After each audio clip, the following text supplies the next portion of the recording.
Today I thought we'd have a little chat about ways you can grow.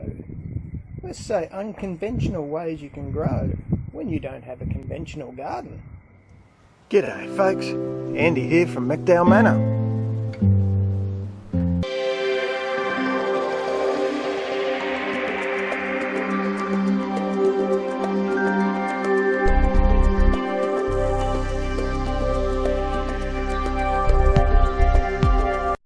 Continuing to add to the hanging wall on the back fence, whereas Southpaw, I stole this idea unashamedly from Southpaw Davey. If you haven't seen his channel, it's well worth a look.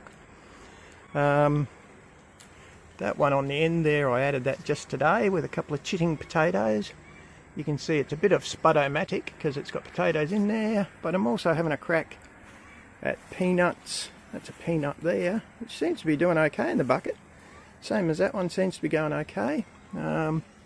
Spuds aren't doing terribly well, which is interesting. I noticed that last time. Now it may just be that they don't get enough sun here, I'm not quite sure. And then I've got little cherry tomatoes in the middle. They really struggle in summer because those pots are so small, they just, dry out, and that's the end of that. But anyway, there's another harebrained part of the garden. I wanted to give corn a crack.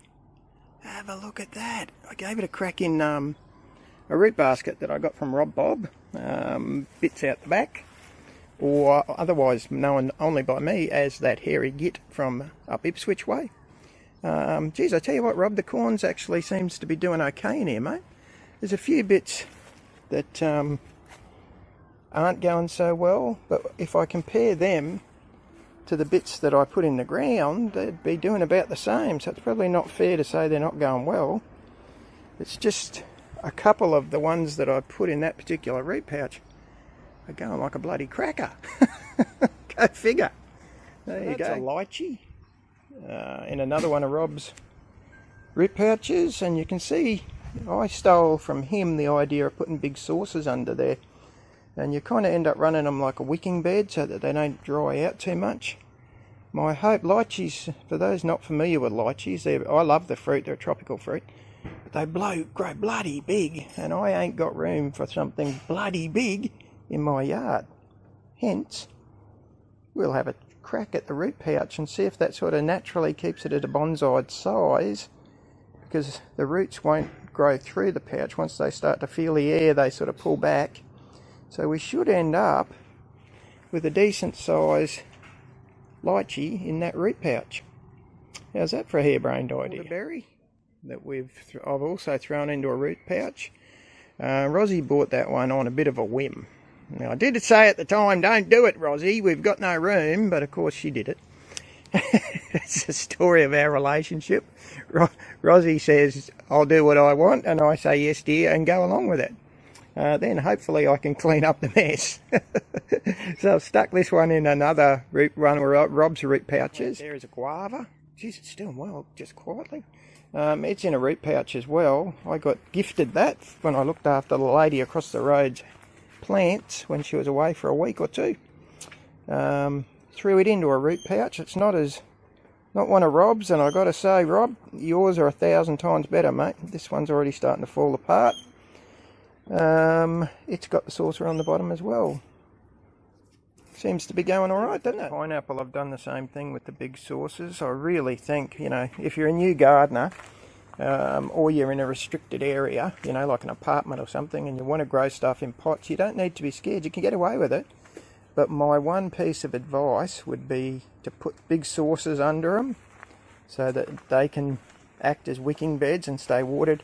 Or this is actually a self-watering pot that I'm growing tomatoes in there. I was hoping you'd be able to see there's a hole on one side, but you can't see it. I suspect you're actually meant to water through the hole, but I don't do that. I water through the top and I wait till it starts to overflow out the hole. And then I know she's ready to provide water for at least a couple of days. Now we're coming into autumn. It's day 2 of autumn over here, or fall. Call it what you will. You can see I've fertilised. I've used some organic fertilizer. It's actually got some things like seaweed mulch and stuff in there as well, chicken poo. So I think it's a really good one to use. I do that every start of every season.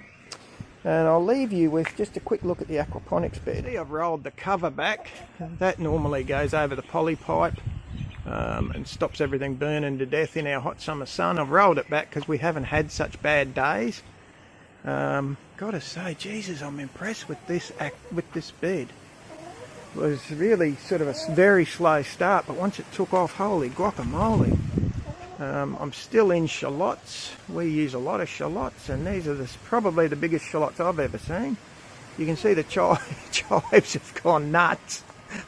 Holy hell, if you stand still, they'll bloody grow over you. There's more chives and shallots up this end. What I'm very happy about is that's kangkong, or Chinese water spinach. It took a long time to come back, and I was really worried I was going to lose it. It's come back well enough that I think it'll survive through the winter, once we get winter. You really can't see too well, but there's basil in there.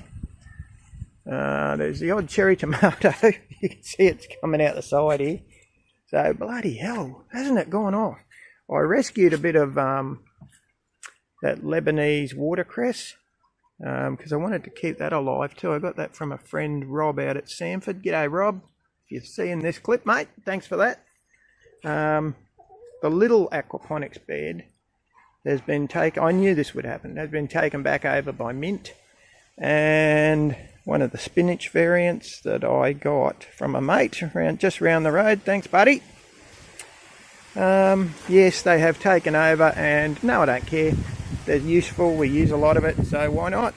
Can't spread out of that bed, so it's not going to cause me any trouble.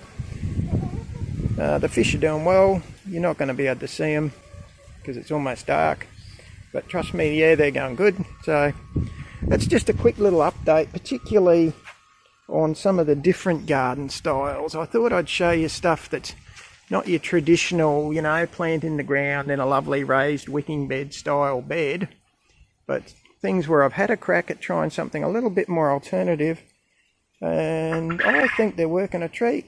That noise was a quail. Alright folks, well, hopefully you've had a good weekend. It's Sunday night for me over here. We've had a little bit of rain. If you have a look around, you can see a little bit of dampness on the ground. The grass has taken back off again. It's been the hottest summer on record. We haven't done too badly here in Brisbane. It's been hot, yeah, bloody hot. Our biggest problem was it's been dry as a chip. So this rain's really been welcome. We haven't had a lot, but at least it's enough to sort of give you a bit of hope back, you know. Anyway, alright folks, if you like what you see, if you're interested in self-sufficient living and stuff, maybe think about subscribing. If you hit the bell, you'll even find out when we've put new videos up. I'm doing well with the lemonades, and the citrus you can see is about to come in for winter. Wonderful stuff. I might actually do a clip on how I use that lemonade. It's probably my favourite citrus, to be honest. But anyway, Andy, you're blabbering on. Shut up and end the clip, mate. Alright folks, have a good one. Hopefully you've enjoyed what you see, and maybe thanks a lot for my new and old subscribers. See you guys. Hooroo.